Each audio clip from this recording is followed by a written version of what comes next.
요게 좀 초기 진단이 상당히 진짜요? 어렵다고 네네네. 들었거든요. 근데 왜 그러냐면 위암이나 뭐 대장암 뭐 이런 경우에 따라 또 다를 수 있지만 그래도 대부분은 음식물이 지나가는 길들이잖아요. 네네. 그러니까 대장 내시경, 위 내시경 이런 걸로 이제 검진으로 이제 발견할 수 확인되죠. 있는데 네.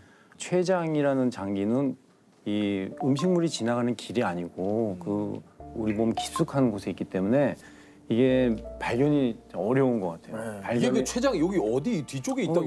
여기 있어요 여기. 아 여기 있어요? 네, 네. 그래서 어.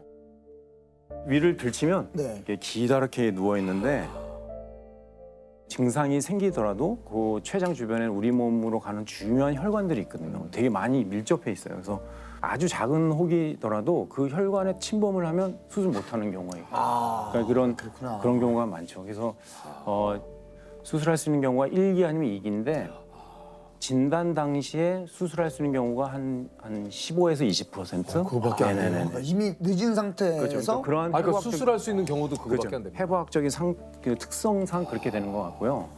그다음에 수술하지 못하는 경우가 이제 3, 4기 이런 경우가 이제 대부분을 차지하게 되는 그런 이게 좀 생존율도 굉장히 좀 낮다고 얘기를 들었는데 맞습니까? 세계적으로 아직 해결되지 못한 암 중에 하나고 그리고 또 췌장이 이렇게 되게 물컹물컹하고 잘 꼬매도 잘 안 나요.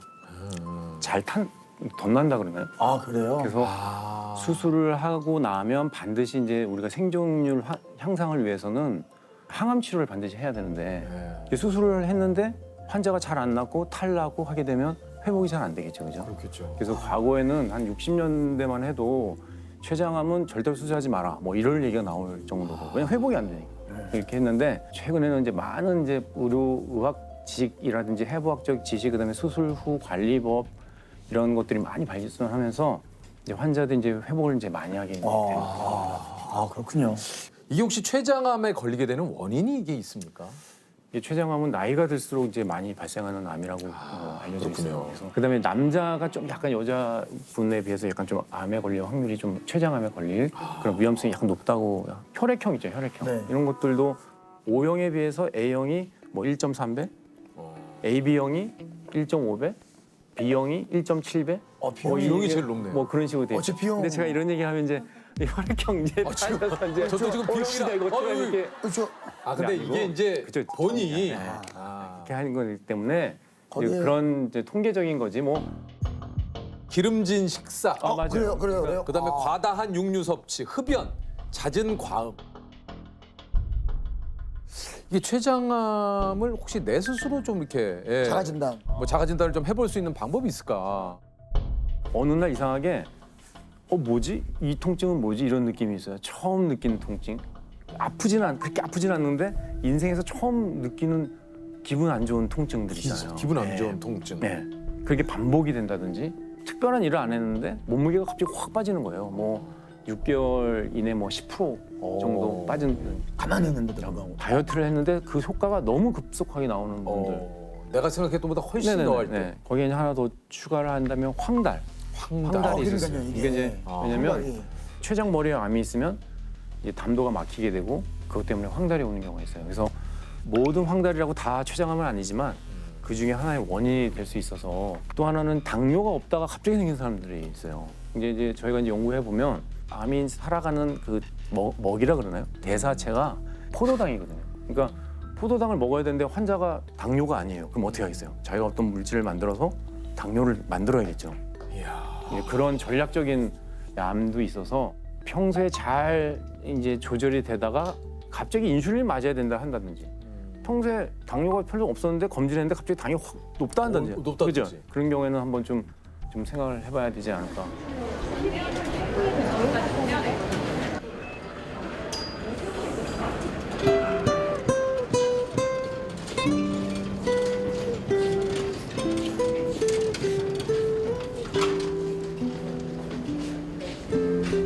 이게 환자분들께 췌장암이라고 이렇게 말씀하시는 것 자체가 이게 상당히 좀 어려운 일일 것 같다는 생각도 좀 들거든요. 왜냐하면 이제 환자들이 어떤 경우가 많냐면 자식들 다 키우고 그죠?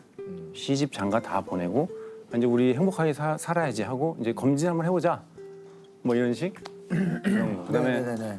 뭐 예를 들어서 뭐 집안에 뭐 좀 우환이 있어서 많이 고생하다가 그게 다 지나가고 이제는 이제 빛을 볼 그러니까요. 있는데 아, 검사를 해보자 했는데 이제 나오는 경우가 있어서 그런 거에 대해서 상당히 좀 마음에 상처가 크게 나서 오는 것 같아요. 아 이게 참 진짜 갑자기 그냥 말씀하신 대로 아 이제는 우리도 이제 건강하게 우리 인생 한번 살아보자라는 생각에 이게 건강검진을 받았는데 아 이런 소리를 들으면 정말 이게 진짜 하늘이 무너지는. 예.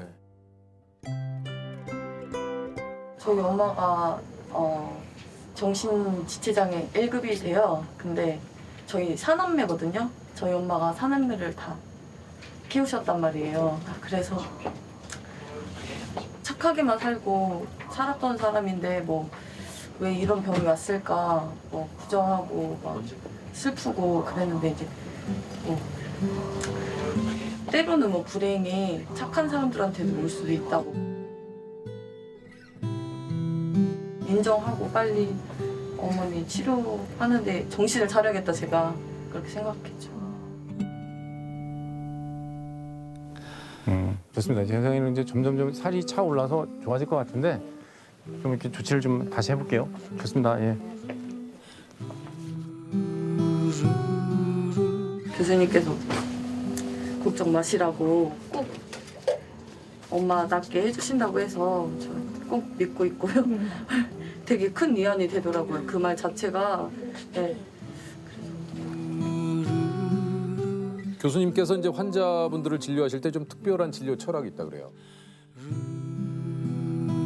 가족처럼 이제 진료해 드리겠습니다. 이런 얘기를 했었는데 근데 실은 이제 저는 말기 암 환자의 가족이었어요. 왜냐면 저희 어머니가 실제로요? 저희 어머니가 의과대학 들어가고 2년차 됐을 때 췌장암으로 이제 진단을 받으시고 이제 수술을 하셨는데 지금은 이제 뭐 대장암도 여건에 따라 다르겠지만 대부분이 조기 진단돼서 지금 완치 거의 많이 되거든요. 근데 그 당시에는 아직 그런 정도는 아니었는지 좀 기억은 잘 안 나지만 수술하시고 지내시다가 재발하셔서 치료받으시다가 거의 이제 한 달 정도는 정말 고생하면서 돌아가셨거든요. 병원에서 이제 해줄 게 없으니까 집에 가라 이렇게 된 거예요. 말기 암 환자 저희는 또 의사 선생님 말씀 잘 들으니까 집에 오셔서 이제 왔는데 되게 많이 힘들어 하셨던 것 같아요. 그러니까 저는 이제 되게 좀 철이 없었죠 그때 뭐 집에 학교에서 공부하고 뭐 친구들 만나고 하느라고 엄마가 암인가 보다 이렇게 생각하고 그럼 돌아가시는 건가 이제 그 생각만 하고 지냈던 것 같아요. 제 생각에는 그 같이 있을 수 있었던 2년이라는 시간이 기억이 안 나요. 그 엄마가. 그래서 제가 참 그런 이 암 환자의 가족으로서 느꼈던 마음들 이런 것들이 내 진료 현장에서 뭐 나오는 게 아닌가 생각이 들어요. 그런 일이 있으셨군요. 어머니가 마지막에는 힘들었던 게 정말 통증이 되게 심하셨어요.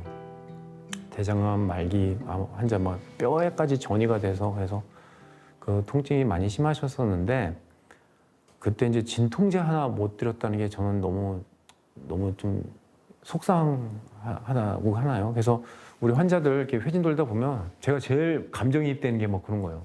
환자가 저 어제 아파서 하루 종일 밤새 잠을 못 잤으면 이런 얘기 나오잖아요. 그러면 우리 어머니가 탁 생각나면서 너무 뭐 이렇게 좀 뭐랄까 미운 거예요. 우리 전공의 선생님이 그거 진통제 하나 주면 그 되는 거를 왜 그랬는지 그래서 일단은 뭐 지금 그 안쪽에서 저절로 낫게끔 지금 조치하고 있으니까 교수님 어떠세요?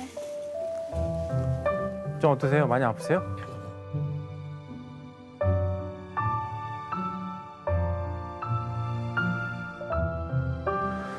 그 당시 우리 뭐 배운 게 없었으니까 의과대학 뭐 2학년 예과 2학년이 뭐 아는 게 그렇게 많지는 않으니까 그래서 이제 뭐 자료를 찾아보고 해보면 예후가 별로 안 좋고 결국 죽음을 생각하게 되더라고 사람은 가장 안 좋은 상황을 생각하게 되는 거예요. 그때부터 이제 우리 어머니는 죽으신 분이 된 거예요. 바보처럼. 제가 왜 그런 생각을 했을까요? 그러니까 아무것도 할 수 없는 정말 우리 어머니를 위해서도 아무것도 할 수 없고 그 아픔도 나눌 수도 없고 했던 우리 가족들, 무력한 가족들 이런 것들을 이제 겪으면서 내가 그러면 이런 환자들과 그런 여건이 똑같잖아요. 환자들과 보호자들을 위해서 그럼 이분들을 위로해 줄 수 있는 방법, 내가 도와줄 수 있는 방법이 무엇일까 이런 생각을 하면서 진료를 하다 보니 우리가 암이 우리의 삶을 잠식해서 우리의 생명을 끊는 순간이 오겠지만 그 암이 있는 분이 이 암이 더 이상 자기 삶에서 두려운 존재가 안 된다는 걸 느낄 수는 있겠구나. 우리 어머니 보면서 많이 느꼈고 또 환자들 중에 그런 분들이 있어요. 암이지만 아주 자연스럽게 그런 것을 받아들이고 오히려 주변에 있는 사람들과의 좋은 관계 속에서 아주 축복받으면서 더 좋은 이 추억 속에서 이렇게 지내신 분들도 꽤 많거든요.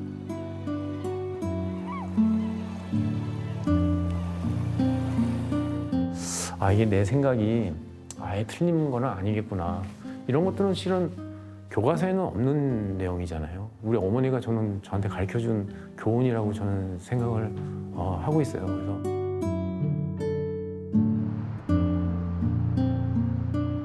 기적 같은 일도 좀 간혹 일어난다고 그래요. 있죠.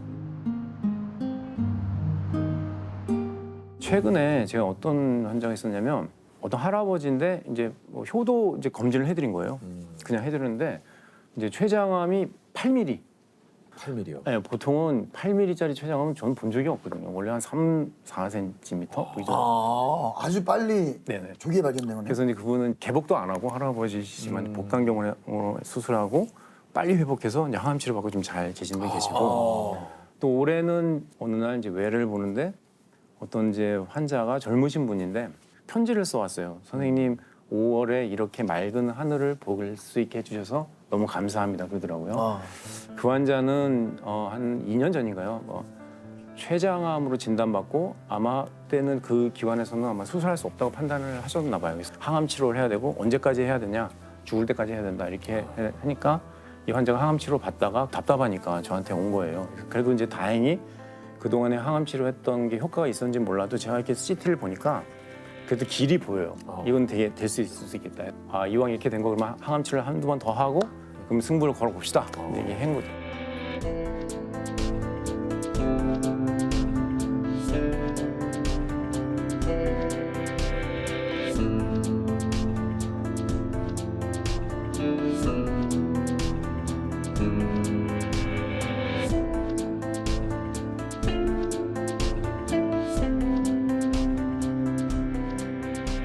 다행히 이제 그 환자는 이제 완전한 절제가 됐고 지금 잘 회복해서 항암 치료가 되고 살고 계신 분이 있고요. 지금까지 이게 발전해온 모습들이 있잖아요. 그건 절대로 무시를 못하거든요. 그래서 그 중에 하나가 과거에는 이제 개복을 해서 수술했잖아요. 그러니까 뭐 이렇게 크게 째서 수술했는데 최근에는 그 어려운 수술도 이제 개복하지 않고 복강경이나 이제 로봇을 이용해서 구멍 좀 몇 개만 뚫어가지고 이렇게 수술을 하고 회복을 하기 때문에 환자들이 훨씬 더 이제 좀 잘 치료의 순응도가 높아지는 것 같고 회복도 좀 빠르고. 네네네 그렇게 해야 되고 신기하게도 마취를 하고 깼는데 자기 몸에 상처가 별로 없는 거예요.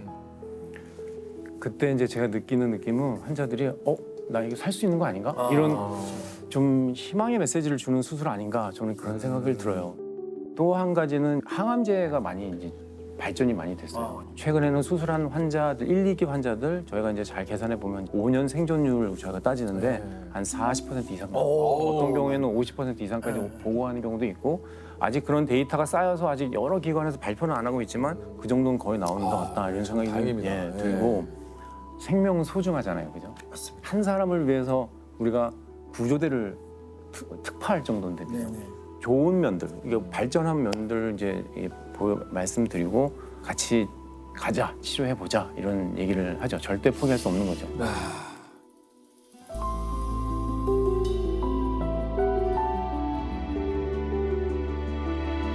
어떻게 보면 교수님은 치료를 해주시는 분이니까 그만큼 평소에 본인 관리를 그래서 잘하실 것 같다는 생각이 드는데 예. 건강 관리를 위해서 특별히 뭐 좀 하시는 게 어떻습니까? 우리 있으시죠? 선생님들은 어떤 건강 관리를 좀 하실지. 우리 병원에 보면 1년마다 검진을 하잖아요. 예. 거기 이제 설문이 있어요. 예. 그 중에 하나 답이 뭐냐면 문제가 뭐냐면 선생님은 일주일에 몇 번 이상 온 셔츠를 젖을 정도로 운동을 합니까? 이게 나온 거예요. 근데 제가 보니까 답을 써야 되는데 뭐 답을 못 쓰고 있는 거예요. 가만히 생각해 보니까 내가 땀을 흘리는 경우는 칼국수 먹을 때밖에 없었던 거예요. 그래서 야 이거 안 된다 해서 그때부터 운동을 좀 해야겠다 했는데 병원에 뒤에 보면 이렇게 산이 아주 좋은 산이 있어요. 수술 끝나고 진료실 가기 전에 산을 많이 이용해서 좀 운동을 좀 하려고 하고 집에서 이렇게 땀 내는 자전거 이런 거 하고 저희가 이제 복강경 수술을 하면 구멍 뚫어서 이렇게 나무젓가락 같은 기구를 넣어서 이러고 계속 수술하거든요. 여기 어깨가 되게 안 좋아요. 아, 이게 힘이 계속- 있어야 돼요. 턱걸이 같은 거 이제 집에 하나 네. 해서 요즘에 지금 하고 있고요. 한 2000년 가을인가요? 그때 제가 그때 연구 미팅 하고 나서 이제 뭐 좀 하신 거 다 얘기해요. 그래서 아니 뭐 첫걸음부터 시작해서 뭐 건강 관리 얘기하니까 전체적으로 내가 하고 있는 것들을 다. 그래서 하고 있는데요. 최근에는 이제 물구나무 있잖아요. 물구나무를 쓰면 혈액 순환이나 이런 거 그렇죠. 어,